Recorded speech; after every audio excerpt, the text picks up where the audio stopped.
where did this passion for working with people all begin? I thought I wanted to be a pharmacist, but I realized I hated being in the lab. During college, I transitioned different majors. So I had an internship with a marketing and communications. So that was my first internship. Got to work with people and understand branding.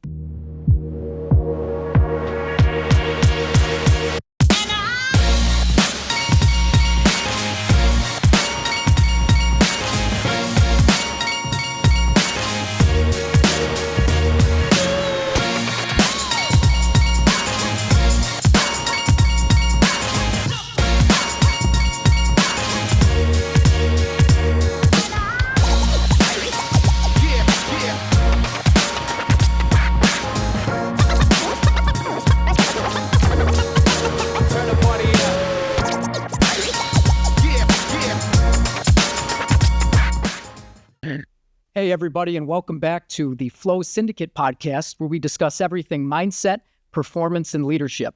And I'm very excited today because we have a special guest with all things in regards to talent acquisition, human resources, and recruiting. And as you know, with coaching young professionals, this is something very important to me as well, because when we talk about young folks and professional development and being all you can be in all areas of your life, this is a massive passion for me. And I'm very honored to welcome to the podcast, Lauren Lewis. Thanks so much, Nick. What a nice introduction. I'm pumped to be here. This is going to be a lot of fun to chat with you, and your amazing energy and excitement for the podcast is going to be so much fun. Oh, I so appreciate it. And the big thing too, which I'm really appreciative of, is, our mutual contact, Jim, giving this introduction. Yeah. We only met about like a month or so ago. Yeah, it was just a month. Exactly. Yeah. Yeah. And that conversation went so well. I said, hey, you know what? I got a podcast talking leadership development. Come on the pod.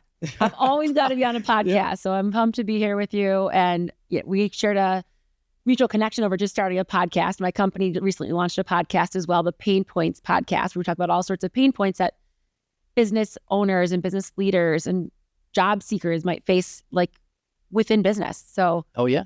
So we were kind of sharing some stories about getting our podcasts up and running and production and editing. So this is fun. These have been so fun too, because it's like, a separate side from my main business, but doing this and just putting it together. It's one of those things where it's like, it doesn't feel like work. When you're living your passion and doing what you're doing and spreading the word out there, leadership, everything else, it's fun and it's a flow. It's fun. And that's one of the things I love. Like, I love just connecting with people too. So like you said, like Jim introduced us and we had a great conversation, introduced you to a couple people then from there. And like, that's what life and business is all about, is really making those connections, building those relationships and rapport with other people, getting to know them and seeing how you can potentially work together in one way or another. Well, tell me then, so from the start, where did this passion for working with people all begin? Like, what helped you find your purpose and what you're doing now with your work? So I have a kind of untraditional path to what I do now, because I own a recruiting and HR business, StaffBuffalo and HRBuffalo. I spent 10 years in pharmaceutical sales prior to that. When I was in college, I went to Fordham University in the Bronx, and I thought I wanted to be a pharmacist because I really loved science and math. When I was in high school, I excelled at it. And my first semester freshman year, I realized I hated being in the lab. Then the chemistry lab at like 8:30 on Friday mornings. I was coming from practice at 6 a.m, going right to lab, and I didn't like it. Oh, I was never good at science either, no. And I like science. I have appreciation for it, but I'm like, I can never see myself doing that in life. Yeah. So during college, I kind of transitioned a bunch of different majors. Well, I shouldn't say majors, but kind of focus in like what I was studying at the time. Going to a liberal arts college, you had to have a core focus on certain classes you had to take. So it allowed me to help navigate my path. And being in New York City, though, I really took 2 internships. So I had an internship my junior year with a marketing and communications PR firm in Manhattan called Allison Broad PR. Now it's Allison Broad Marketing Communications, and I just admire the work she's done. She's really built this amazing PR and marketing company. So that was my first internship. Got to work with people, got to understand branding and why it's important for businesses. And then I worked in ad sales for internships with Condé Nast and NBC Universal. So we really had some great internships with the big companies. Yeah. It was a lot of fun, and just really fun navigating, working in Manhattan and commuting from the Bronx and taking the train. A little different from Buffalo, would you say? Very different from Buffalo. And I love working in Buffalo. I'm looking back, I'm like, I could never live and work in New York City.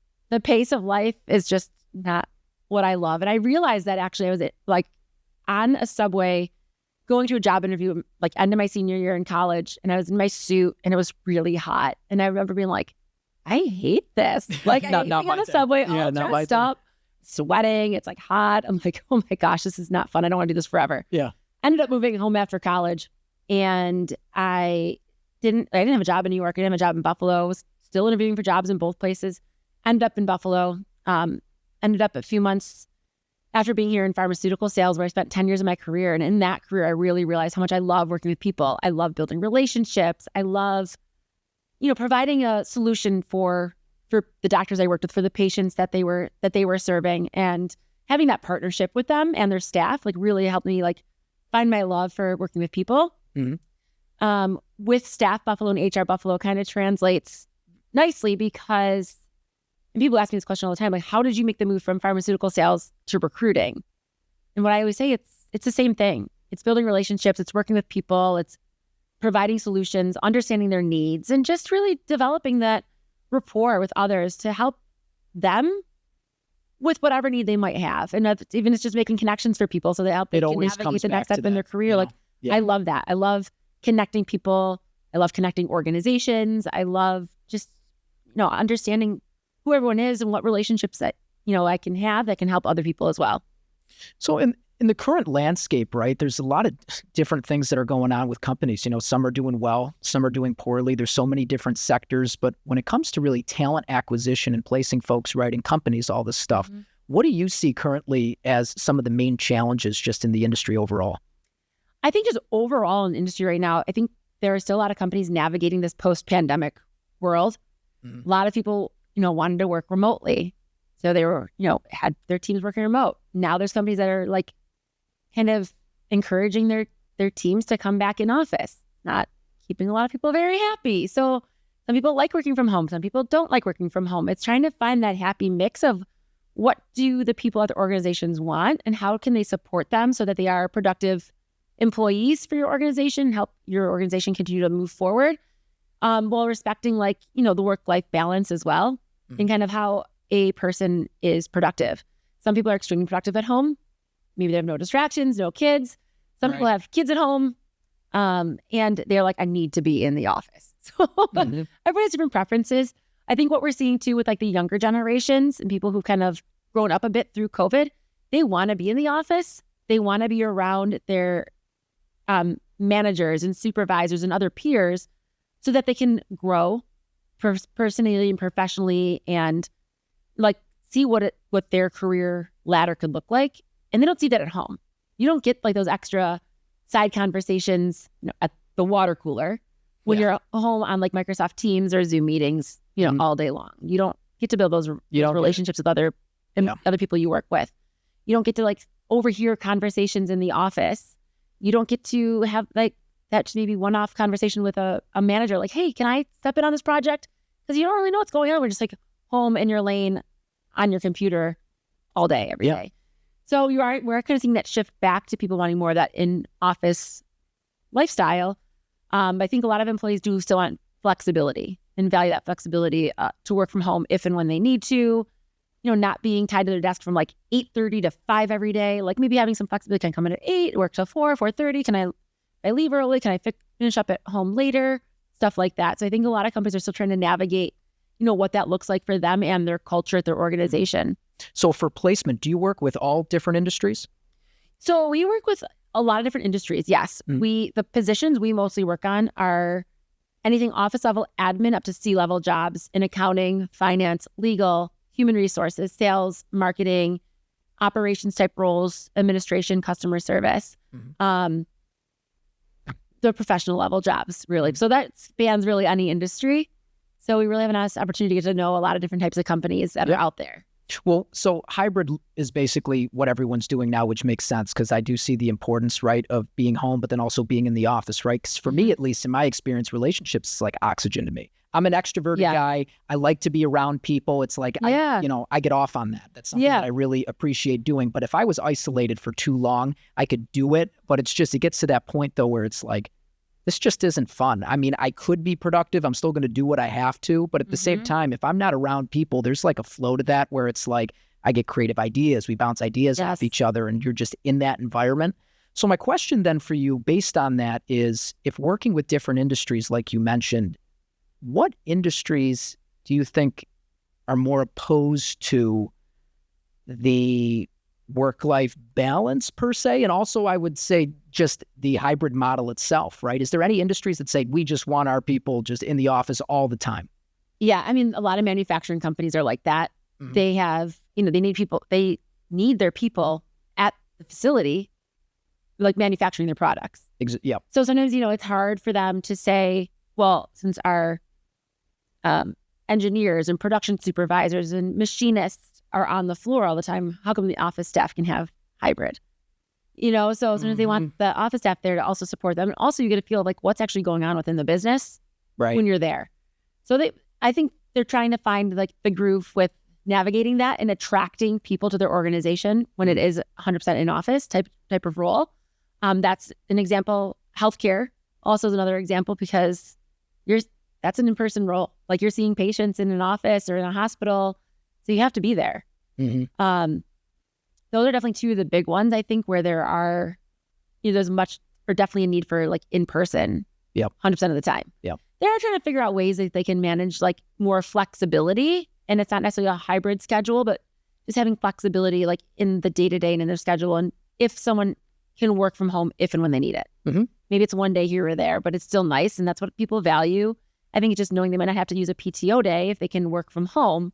Because they have a contractor come into the house, or if they don't feel well, they can't come into work, but they feel well enough to work. Exactly. They get to work from home and not worry about like, wasting a PTO day. I think that's what people value. They really want to value like their PTO time for like a vacation, a long weekend, or truly a day off, as opposed to just having to like work from home. So from what you see too, is artificial intelligence making a big difference too for how companies are looking to get people? And even if, do we even need that department anymore? I mean, I think we always want to keep the human aspect in. Agreed. This is just devil's advocate. It's exactly yeah, absolutely. Right. Yeah. I tell everyone, like, you have to learn AI. You have to know it's there, use it to your advantage, but you can't rely on it. It's still artificial intelligence. Yep. There's, like, it makes mistakes. It's not perfect. We use it a lot in our work just to kind of help speed up some processes, whether it's helping with marketing or different emails we're sending out. When we put together like overviews for our clients about candidates we're submitting to them, we use it to kind of help craft the overviews based on the information we get from the candidate, just to speed up our processes. But I tell all my team, I'm like, reread it. It's just a tool. It's a baseline. You have to like go through, edit it, make sure it's accurate, put it in your voice. But it does help speed up the processes a lot. And I think that's what we have to do, is making sure, like, if we're using AI, we're not relying on it. We're using it as a tool. It's a supplement to the main stuff we're doing, right? And it's so helpful. It really is. From a productivity standpoint. Absolutely. Like, what specific tools do your companies do you use? For AI? For AI, yeah. So a lot of, I've been using ChatGPT a lot over the past year and a half. That's the main one. Yeah. We're trying to navigate like Microsoft Copilot and seeing how that works for us. I open it on my computer, I close it. I haven't really dove into that tool yet. So just kind of like familiarizing ourselves with what else is out there. I tend to always just open ChatGPT when I'm like writing an email and I feel stuck. I'm like, I don't want to say this, or what do I want to say better? I'm like, please write. Oh, I know. I get it. Yeah. In this tone, make it concise. Yeah. Or tighten this up a bit. Like I've said a lot, I want it tightened up. So I try and like make sure I coach it to help me, phrase what I want to say. Yeah. In an email. This stuff's so cool because things are just rapidly just moving so quickly, right? And there's something new, like a new tool or a new bot, whatever comes out each day. But then every time I turn on CNBC, which I'm seeing lately, is because of AI, there's a whole topic now on a 4-day work. Yeah. Which is new. I mean, maybe people were talking about it in the past, but now, there's been bills and things like that are trying to get introduced to be like, hey, can this be a possibility? And you got a split issue on it. I mean, for me, I look at it and say, I'm personally not really a fan because I value work and I want to work super hard. I want to do all these different things. But then also people are making the argument saying, with artificial intelligence, it's not how many hours you work, it's really the leverage and what you're doing during those hours that matter. So that's the question with artificial intelligence, a 4-day work week. I mean, what are your thoughts on that? And has anyone brought it up to you saying that they might implement it? I've had one client probably a year ago that said they were looking at 4-day work weeks, probably 4 10-hour days. They are an insurance organization, and they were really doing it just as a benefit for their employees, just to give extra long weekend. I think what that comes down to too is you're just ensuring your job is getting done. And I think it's putting some emphasis on your employees. Like if you might be off on Friday, but if something is super urgent and needs to get it tended to on that Friday, then you do it, right? I think trying to empower your employees and give them autonomy to make sure they are doing their job and getting it done doesn't matter within what hours or time frame, but allowing them the flexibility to maybe only work 4 straight days and have some extra time on the weekends really make a huge difference in an employee's lives and their happiness, their work-life balance, their productivity. I don't know how I feel about it. I would say maybe a 4.5-day work week would be nice. Let's meet in the middle. Because I'm kind of like you. I like work, and but Friday afternoons sometimes just feel so unproductive. A lot of people are off on Fridays, or they take off early. They take half days, and just having that little extra time on the at the end of the week to cut out early, maybe work from home, makes a huge difference. Yeah. We have always closed our office at 3 p.m. on Fridays. It's not just summer Fridays, it's year round. And it really is so nice. I mean, sometimes I'll be home early and I'll still be working, but I'm just home, maybe starting to get laundry done and get ready for the weekend. Or if you're heading out on a long weekend, you don't feel like you're missing that much more work. Yeah, right. Well, so it's it is nice, but I'm a fan of the 4.5-day work week. Yeah. Well, the work-life balance, I mean, in different points of your career, do you think that, it shifted early on? Did you say you had much work-life balance? Has it always been steady, or, different seasons in life, right? Where it's I'm really grinding it out versus, I have more flexibility now. I think it's definitely different seasons in life. I've always been really good at time management. So even if it's a much busier week, I feel I always know how to get things done.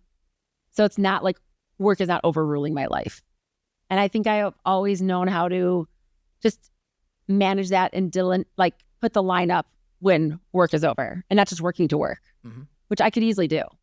But I think you have to sometimes put that structure in your life and plan accordingly, schedule accordingly, so you are getting your work done within the time that you are working, so you can have some flexibility in your life and you can shut down at the end of the day or on the weekends if you need to. And if you have to work on the weekend, it's okay, open up the computer, work a little bit. Right. Close it. Don't just work all the time. And sometimes it's easier for other people than others, and vice versa. Being type A, it's so hard for me sometimes to just unwind because my mind is always running. There's always something, but it is important to prioritize some type of recovery, whatever that could be for you. For me, my favorite thing in the world is the sauna. If I could ever find an excuse to just sit and sweat for 15 minutes, I'm in there. I'm going to the sauna tonight. Oh, there you go. Yeah, exactly. Yeah, I love the sauna. It's so nice. Bring a book in. Yeah. And just sit and read for a half hour. It's nice, isn't it? So nice. Yeah.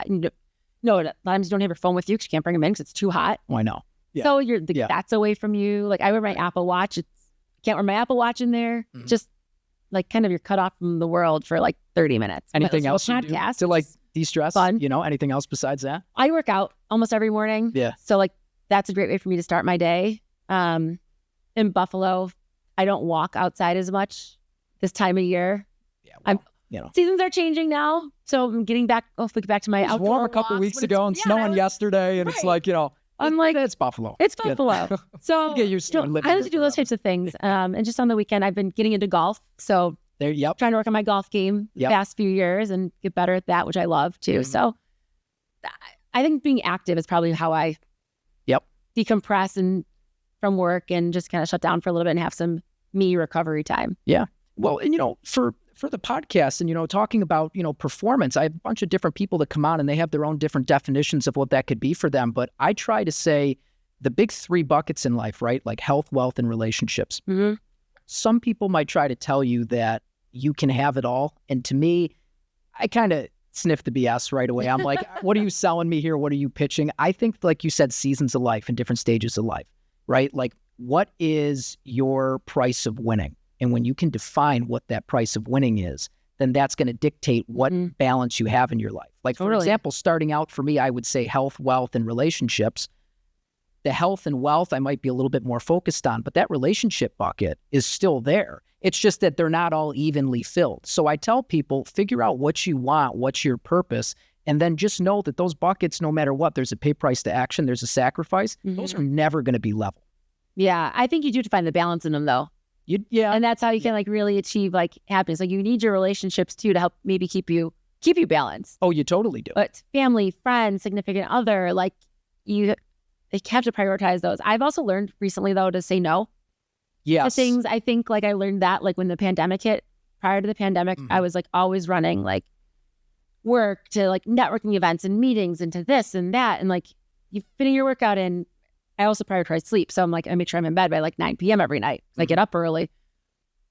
But like the pandemic really slowed me down and I enjoyed it. I'm like, oh, this is kind of nice being home and not like, in the rat race, running from one thing to the next, where you're constantly like, your mind's just going nonstop. It really helped me prioritize kind of what I say yes to outside of work. That's outside of my family relationships as well. And my friendships. So I kind of look at my calendar. Like I said, I think I'm really good at time management. So looking at my calendar and saying, I see a networking event coming up on April 18th. Well, what does my week look like the week of April 15th?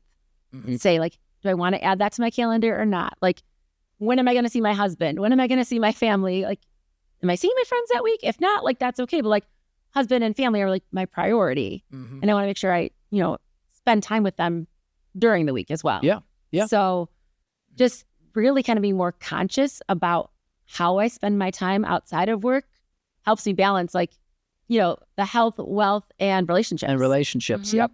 And that's what, to clarify on the relationship thing, right? It's like when starting out, like for example, me building up my business, right? Yeah.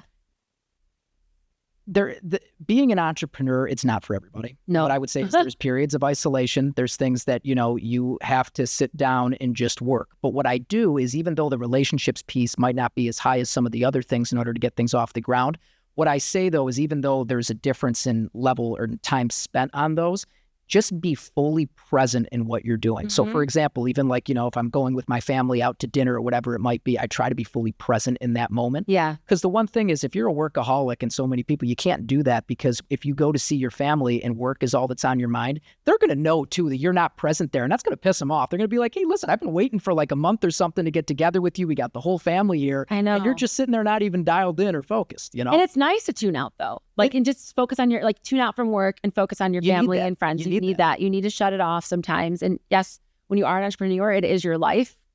But you have to be able to turn it off, because like, honestly, not everyone understands too, like what it's like to be an entrepreneur when that is your life. There's things that they don't understand when it comes to the stresses in your life, being an entrepreneur, the time you spend, like the things you manage to run a business. Like it's a lot that a lot of people don't understand. Yeah. And they probably never will, nor do they want to, because that's not for them, and that's okay. That's fine. Right? That's totally so sometimes I don't even... Got to know what you want and just go for it. Yeah. And it's hard sometimes to like even have those conversations with the people about stressing you out about your career path, your business, because they just don't understand it. And so you're like, don't talk to them about it at all.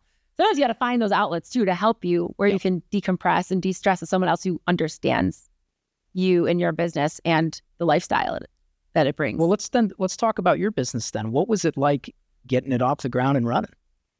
So a lot of late nights trying to figure out, even the name of the company and the branding and the font of StaffBuffalo, the colors and the logos, our wording for our website. And I mean, honestly, probably the first 5 years, it was a lot of running, like I mentioned earlier. Like, we do a lot to try and continue to get in front of people and let people know who StaffBuffalo is and what we do and the services we provide and the companies we work with and types of ways we can support them.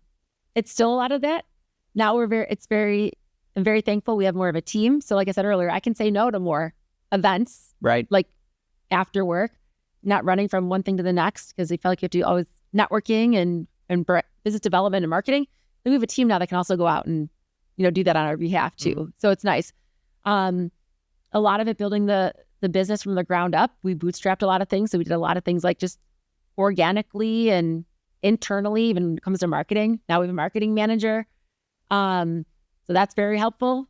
Takes a lot off our plates. We can focus on other ways we can continue to build and grow the business. Having a team is good. What's that? Having a team is good. Having a team is great. And we're very lucky. We have an amazing, amazing team around us who are very supportive. And also like they bring fresh new ideas to the table too, and perspectives, which only helps us to continue to grow and get better as an organization. So it's really fun. But it's a lot, like building and growing a business, and you learn a lot. You make mistakes you hopefully learn from and navigate like which direction you really want to take your business in to be successful. For young people trying to start a business, I say it's your real life MBA. Yeah, you're going to figure that out. You're going to throw yourself out there. There's no textbook. There's no specific roadmap. There's going to be speed bumps, but that's why, you got to be resilient. You got to have resilient. Grit.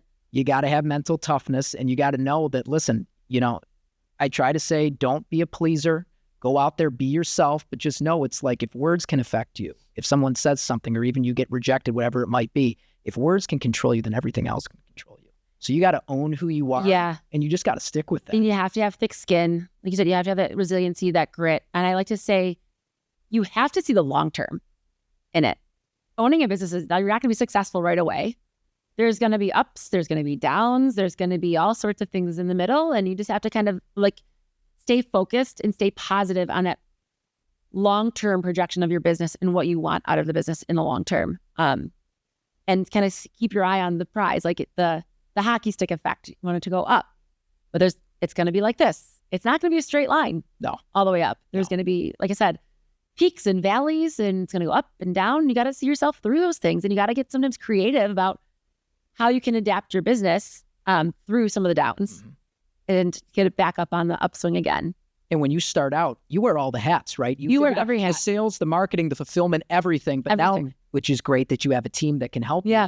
The thing is, and this will lead me to my next question, but before I ask that question, you have to trust them to make this decision sometimes on your behalf. And I think for some entrepreneurs, it's very hard to let go because you want to control everything because you were used to doing that for But in order to buy back your time and to focus on high leverage activities, some of the other stuff, you might have to trust people and say, hey, listen, they're going to make that decision for you. You might give them certain decision approval or what they can do and not. But that leads to my question. What do you look for when you hire people? What are things that really stand out to say, right? Like, I want them on the team. So we really look for people who are positive, have a good attitude, can be collaborative. Because we're still a small growing business, we just celebrated our 9th anniversary. So we're in year 10. But like I like to see, we're still growing. So I want people who can come to us with fresh ideas, who can wear multiple hats in the organization. Also, I think it's important, we talk about this with our clients too, finding people that understand a small business. Like, you can't be above doing certain jobs because some days, like, we have to take the garbage out together. Exactly. Hang pictures in the office because we're redoing space or navigating. We've grown the team. Now where are we going to put everyone? Let's build a new conference table or new desks or chairs. Exactly right. Yeah. To make sure we're making our space work for us. So having people that like understand that is super important to me. There are people out there who really thrive at a large organization where they have the corporate ladder and they know they go from here to here to here. Everything's like really laid out and structured. Small businesses, that's not always the case. No. You're kind of like helping the organization still build the structure. Right, exactly. So come to us with fresh ideas and feedback and help us make our organization a great place and a great place to work. I think we really like people that we can trust, to work autonomously. People we don't have to micromanage. I hate being micromanaged. I never liked it when I was in my pharmaceutical career. I don't want to micromanage anyone. But I want to make sure our team is, getting their jobs done. And honestly, we've had an amazing team, like I said, so we don't have that issue. They really enjoy being a part of the StaffBuffalo and HRBuffalo team. They want to work. They want to help grow the business. They want to help the clients that we work with. So that's the main thing. And they like doing it. They come to us with ideas. Like I said earlier, we're launching our Pain Point podcast. So they come to us with ideas for the podcast. It's not just me hosting the podcast or being on the podcast. It's me and one of our teammates. Oh, I'd want that feedback too, right? Because I'm not a genius alone, right? I need other perspectives to say, hey, this is a good idea. Have this person on, maybe this topic. I totally get it. Yeah, exactly. And and they could run with it. Like if one of our team members is like, I want to bring this client on. Well, good. You run with it. You do the podcast. And our marketing manager, Aubrey, who you met, has been amazing at really navigating podcasting and editing and publishing and marketing it. So it's been fun. It's a learning experience. We like to have everyone like fully involved too and be a part. And so like they feel like they're a part of everything too, and not just like in their own segment within the organization. Yeah. We're all working together in one way or another to help companies and help job seekers in the Western New York market. How many team members do you have? Great question, Nick. I feel like I always have to like count again. That's okay. No, that's We've okay. had a lot of growth over the past 2 years. But that's good. 15. That's great. There's 15 of us now. And that's between our recruiting side of the organization, our talent acquisition side, and our human resources consultants. And out of those, what would you say kind of brings in the most revenue or takes up most time just based on your clientele? It's all different. Then they're very different structures. Yeah. So they each have like their strengths in revenue. And sometimes it's like cyclical of which one's bringing in more than the other. It just really depends on the business, which is nice to have like 3 sides of the business that can help leverage each other out when, if one's a little slower, another side might be really busy. Yeah. So. Well, and, working with many different people that you mentioned, right? Like my audience typically is young professionals and emerging leaders. So if they came to you and said, Lauren, what could I do to increase my professional development so I can get out there and be seen? Or what are maybe even certain traits or skills that I could develop to really kind of help me on my trajectory? Because most people that follow me, they are high performers. I say that from good to great. They're just like that. Yes. They know that they have the potential, but there's always another level. Yeah. Right? So what would you say to those, young aspiring entrepreneurs, young professionals, sales professionals who are trying to get a head start? I think the best thing they can do is continuously like network. Find people, at your organization or outside of your organization that maybe are doing something that you want to do someday and talk to them. Ask them to meet for coffee or lunch and just pick their brain about how they got in their, to where they are in their career. That's a huge step. I think they have to look at their personal branding as well and how they are marketing and branding themselves as a professional in the field that they're in and really build that and own it. And that's using, LinkedIn and social media to build their personal brand and professional brand, and try and be out as much as possible, network, get involved with different young professionals groups in the community. There's a lot of nonprofits that are having young professionals groups, which are great opportunities to meet other young professionals, meet other, I don't want to say older professionals, but more experienced professionals in the community. Seasoned. Season's the right word. Yeah, right. I'm there now. So don't want to age myself. No. But finding more seasoned people that you can really learn from and grow from and pick their brain. They might introduce you to someone else that can help you in your career, help you get that next step in your career, open the door for you. Be as involved as you can. I think that really goes a long way. It helps not only build your resume, but you build different skills as well. I always tell people if you're in a sales role, but maybe you want to learn more about finance, well, join a board. Boards are great opportunities to learn different skills, and you can maybe sit on the finance committee on that board you're on, and then you learn more about balance sheets, P&L, budgeting for nonprofits. And that can help you maybe in your professional career too. Maybe you find you really like finance, you want to more steer your career in that direction. Well, great. Now you have some skills that you've learned from being on this board that you can put on your resume to help you maybe get that next step in your career. That might be more finance driven. And what's great about the boards too is usually a lot of people on those boards have accomplished a lot. Otherwise, sometimes they wouldn't be on there in the first place. So if you're young and you get the opportunity, whether it's even a committee or to even get on a board of something, just that network alone and, being on a board, most people want to help, right? And they see that you're a young person trying to get started. You can learn from their mistakes. And I think there's so many times too that I have gotten advice from certain folks, and being a young guy, which I've learned to get my ego in check, you think you can take on the world when you're 21 and you're like, I'm just going to go out there and bulldoze. Oh, yeah. Right? The problem with that, though, is sometimes certain advice that I got, I didn't always follow to the T, maybe 80%, but I should have done the full thing because then it bit me in the butt. And I went back and I'm like, why didn't I just follow it 100%? Because this individual has gone through the same thing and they're saving me from going through that burden, right? By trying to give me the advice. But sometimes we don't do it. And I don't know what it is, if it's human nature, but we just think that we sometimes know the best. I don't know what it is. When I started in pharmaceutical sales, I thought I was going to walk into these doctors' offices and they were going to write my product. And I was going to be the best sales rep ever. And oh my gosh, it was such a learning curve. I was always naturally really good at most things I did. Athletics, school, everything. It just came naturally to me. So I just thought that this was how pharmaceutical was going to be. Mm-hmm.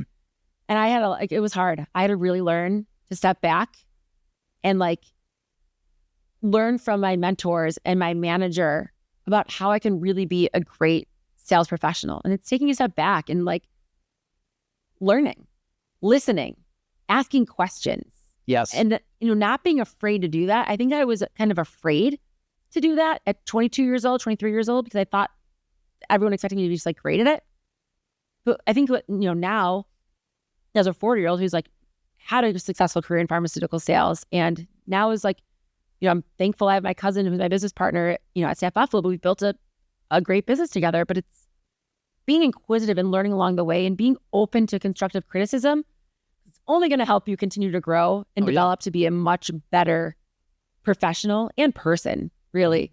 And like, you don't have to know everything. No one expects you to know everything. And I think even when I was in sales, you go into a doctor's office and they'd ask you a tough question and you're expected to know the answer. It's okay to say, that's a great question. I don't know. Let me find out and I'll get back to you. That holds so much more credibility.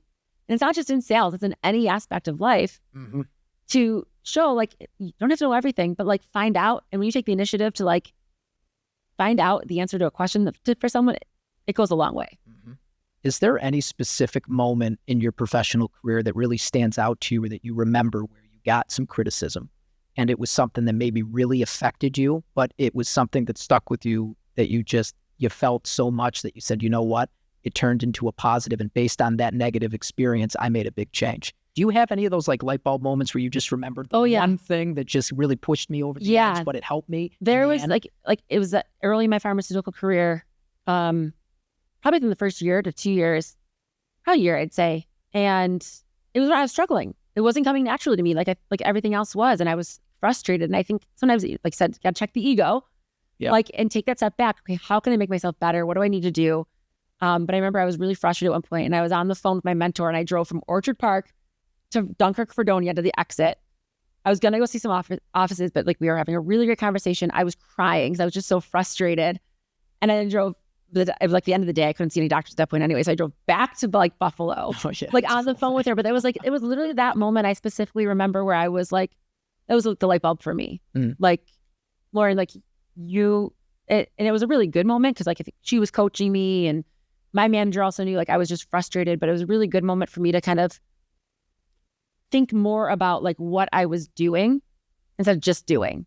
So develop a plan, understanding, like be more cognizant of each different doctor and doctor's office that I called on to understand like what their needs were and how they were different and what they were doing, looking at their like the market that they had and just kind of like reassessing things. And I think that kind of was pivotal to me because now I approach everyone differently because the same approach doesn't work for every single person you talk to. No. Don't you understand? They might have a different personality. They communicate differently. So you have to adjust your approach to everyone you talk to and even like everyone you listen to. Yep. There's some people you might want to listen to more than you talk to and vice versa. So it's helped me kind of navigate what I do now as a business owner with just coaching, our team. They respond differently to different communication, different coaching. The companies I work with, they have different cultures. They're like each a different organization. They might have different people. So how we communicate with them is different too. So it all kind of really spun from that moment where I cried in my car from Orchard Park to Dunkirk and Fredonia and back, like struggling with frustration. And, I had like a career in pharmaceutical sales where I advanced. Like after that, I moved into hospital sales. I won prestigious awards at the organizations I worked for. And I look back and one of my managers, that manager at the time who hired me when I was, 22 years old, he's like, you went from here to here. He's like, I coach other people where they went from here to here. It went down, but I had to work at it. And I think I learned a lot by checking my ego and not being afraid to learn and work harder to be more successful. Yeah. like you said, there's so many different personalities, but when you speak to different people, you're not changing who you are. You're just acting in a certain way where it's all the same stuff. It's like it's who you are as a person, but you can sometimes tone it down a little bit. You can sometimes raise it up a little. Absolutely. You could imagine. I mean, it doesn't happen all the time, but most people like my energy. But there's some people that are like, God, is that kid just too much? I know. You know, and it's right. like, That's me. With everyone. You know, it's like, that's me. You own it. But the thing is, in certain circumstances, which I've learned, though, you kind of want to match and mirror the body language of somebody you're talking to. Absolutely. And that's not deceptive. That's not manipulative. Nothing like that. But it's just a way to build that rapport and be your genuine self. But to kind of just match the person so they feel comfortable, so you can portray your thoughts better, and they feel comfortable maybe taking counsel or advice from you, whatever it may be. It's meeting them where they are. And some people, like, you can meet them and they want to talk. They want to be like, get to know you. They have more, their personality. Some people you talk to, they just want what they need to know. Mm-hmm. So you navigate that. Like, okay, I'm not going to waste your time by saying, how was your weekend? What do you guys do? You liking the weather, all this? Yeah, all that stuff. They just want to get to the point. Yes. Like, so you got to navigate that. Yep. Someone just wants the information. You just give them the information and you move on. No, that's it. That's it. I want to segue into your community involvement, because I know you do a lot outside of your work, right? Yep. And in Buffalo, what are some of the organizations or even committees that you've served on that, one, obviously you're really proud of, and two, just the impact on the community and how that's impacted you and other folks as well? So I really believe in being involved in the community, giving back to the community as well in a variety of different ways. So currently I sit on the board for the Great Cliff Conservancy, which is Frank Lloyd Wright's house out on Lake Erie in Derby. It was the Martin's house, summer house. So there's the Martin house, which is one of Frank Lloyd Wright's homes that he designed and built in North Buffalo near the zoo.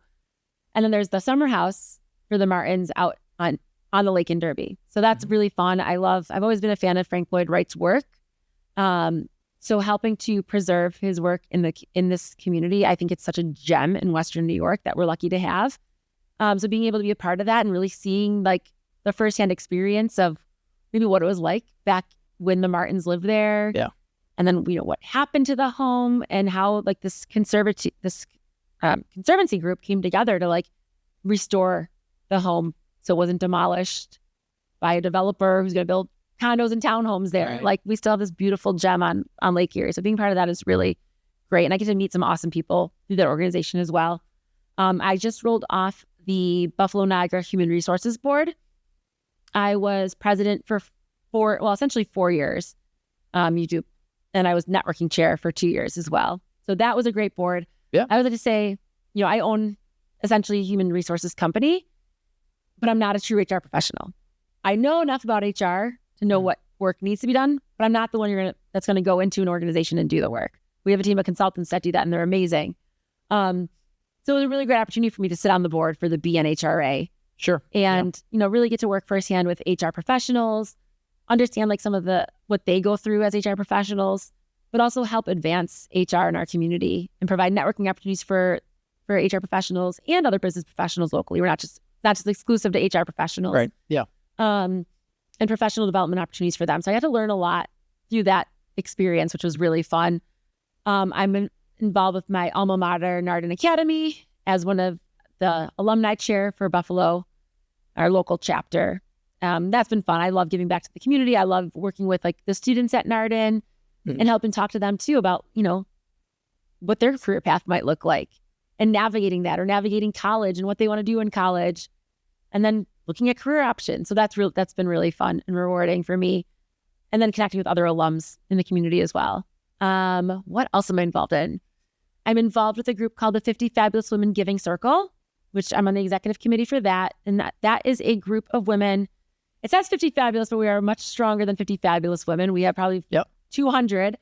And what it is, we have different small nonprofits come and talk to us about their organization. And they pitch to us really about why they should get a grant from our group and what they would do with the funds. And I really love that organization because we get to learn a lot about a lot of grassroots nonprofits locally that are helping women and children that they're not big. They're small organizations, but they're trying to make big impact in the communities that they live in. And a lot of it is very bootstrapped. So people are doing things out of their own pocket to help support the nonprofit that they started. Right. help the people in their community. And so now, like for us, giving them a grant of $2,500, $3,000, $5,000 is so impactful for them. Absolutely. It adds up too. It adds up. And it's a way for them to like, get their name out of what they're doing, the name of their organization. And we've had people in our group join some of these nonprofits as board members or do volunteer with them in the community with like through their work. So that's a really awesome group to be a part of because we do get to help so many different organizations grow and help more people in the community. Yeah. Yeah. And I'm probably forgetting, Buffalo Prep. Buffalo Prep I'm very involved in. Buffalo Prep is an educational organization that helps students of color from low-income families excel in their educational careers.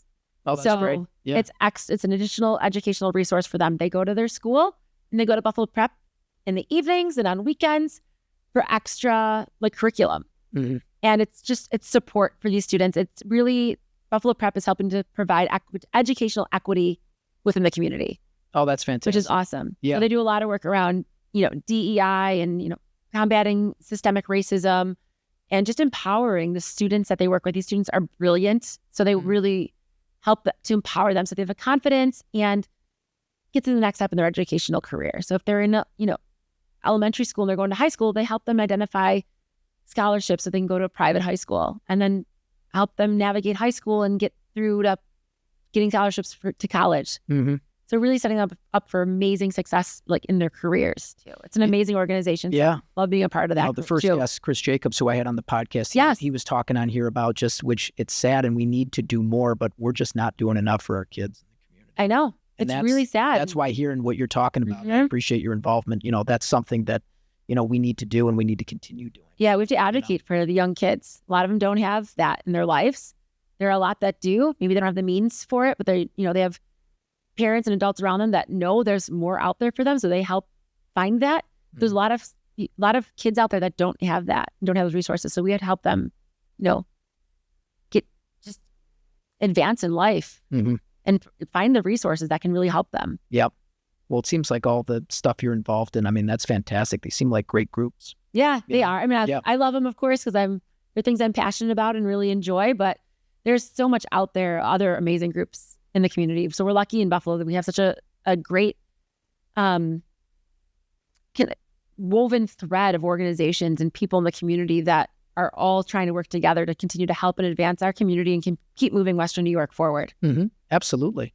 Well, what I like to ask some guests who I have on the podcast is, because I mentioned before, I think everything in life, when you talk about your purpose, right, your calling, right, you want to live it every single day. And the best thing, which I hope everyone gets the opportunity to do someday, but at least for me, I have challenges. I have things I don't want to do each day, but this doesn't feel like work to me. It's a lifestyle. Yeah. And I think if you get to that point where there's other things in life, but if you can make work a part of your calling, burnout won't happen. You just get up and you're like, this is what I was born to do, and I'm going to go out and do it. So I'd like to ask you, to close, two questions. What would you say overall is your main purpose, and what's the definition of leadership? If you had to give a definition for you, what would leadership be? Leadership is, to me, it's going above and beyond. It's going above and beyond to help others, whether it's family, friend, or team. It's doing things that like people don't expect you to do because you're in a certain like leadership position. I like to lead by example. So I always try and, do things to help our team no matter what it is. I'm not above doing anything. I think I like to lead by, my example of like hard work, discipline, time management, and just showing people that like you can be great at whatever it is you want to be great at if you put the passion and energy like behind it. You can do anything. Like leading and owning a business. And again, I'm very thankful I have my cousin and business partner because we have two different completely sides of the brain. But like that's what you want, by the way. Yeah, exactly. You don't want another you. There was another me. This would be problems. Yeah, I know. So it's we balance each other out. We have different strengths. Exactly. But also, you don't have to be perfect. You have to like take a leap to do something, to learn and grow. And I always like to say, be comfortable with being uncomfortable. And that's really a part of leadership. There's things you don't want to do necessarily because maybe you're afraid or you're scared. But if you are comfortable with being uncomfortable, that's where you're going to learn. That's where you're going to grow. Yeah. You got to like almost rip the Band-Aid off sometimes and just do something. Yep. To continue to grow and evolve as a person and as a professional. And I think I like to show that I do those types of things like through my leadership and showing it's okay. Like even talk about networking, going to networking events. Like I'm an extroverted person, but I'm also extremely introverted. I get nervous sometimes going to events. I'm like, oh my gosh, am I going to know anyone there? Who am I going to talk to? Oh yeah. Yeah. Like there have been times I pull up to a networking event and it's like, oh, I really want to go into this. All right. But you bought the ticket. Like I made the drive. You made the drive. You just go in. And it's like, I got to pick myself up a laptop. Yeah, I know. And it's like, okay, go in and like, you're going to find people to talk to.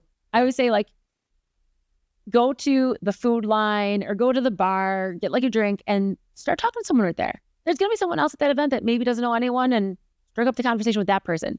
But being uncomfortable, like doing those things makes you grow. And I think like, hopefully through my leadership, I do those things and I show it to my team that like, it's okay. Step out of your comfort zone. It's okay to not be comfortable doing something, but try it. Yep. And that's where you're really going to grow and develop, again, personally and professionally. Much agreed. Much agreed. Where can everyone find you? Social media and everything. So me personally, you can always like connect with me on LinkedIn, Lauren Lewis, StaffBuffalo. I think that's actually like my handle on there. So you can look me up, connect with me. I love connecting with people in the community and beyond. You can follow StaffBuffalo on LinkedIn, Facebook, Instagram, Twitter, and same with HRBuffalo on all those platforms. And all of our handles are at StaffBuffalo or at HRBuffalo. Awesome. Yeah. Awesome. Lauren, this has been great. I just want to say thank you for coming on the podcast. And I think, just hearing this stuff, and especially for my young audience, this is going to help them significantly. So thank you. Absolutely. I'm glad to be here. And thank you so much for having me. It's been a lot of fun. And yeah, if any of your audience ever have any questions about navigating their career, like definitely reach out to me on LinkedIn. Awesome. Thanks again. Yeah, thank you.